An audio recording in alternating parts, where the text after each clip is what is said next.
Microsoft Excel курсы құжатты баспалау.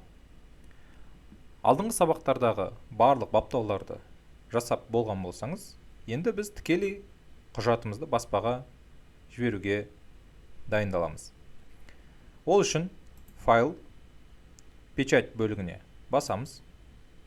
Бізде баспаға жіберу парағы ашылды.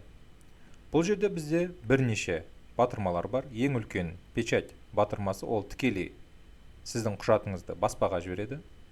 Копий бөлігі, сіз осы құжатыңыздың қанша көшірмесін шығарғыңыз келеді, соны бересіз.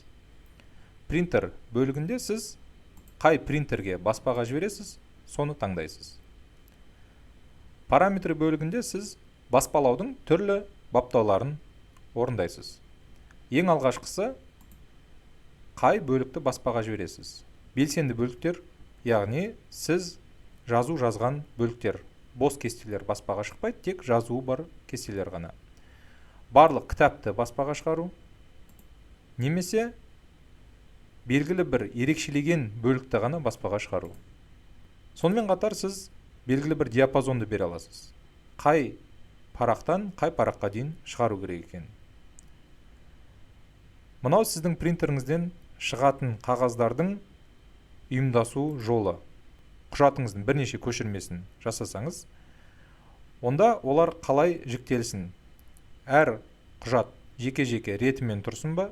Жоқ, әрбір көшірмесі бір-бірімен жиналып тұрсын ба? Кейінгі 3 баптауды біз алдыңғы сабақта өткенбіз, ол жалпы парақтың орналасуы, тік немесе көлденеңнен, басқаша оны кітап тәріздес немесе альбом тәріздес деп атайды. Қағаз, біз қандай қағазға баспалағымыз келіп жатыр, соны таңдаймыз. Шекаралар, біз қандай шекараларда баспалаймыз. Сонымен қатар масштаб. Егер біз ешқандай масштабсыз баспалайтын болсақ, бұл әдеттегі жағдай, онда құжатымыз әдеттегі күйде шығады. Екінші мүмкіндікте біз бір парақта тұрған барлық ақпаратты бір баспаланатын бетке сыйғызуымызға болады. Ол келесідей болып көрінеді. Сол тәрізде түрлі масштабтау әдістерін қолдану арқылы өзіңізге қажетті нұсқасын таңдап, құжатыңызды баспаға шығара аласыз.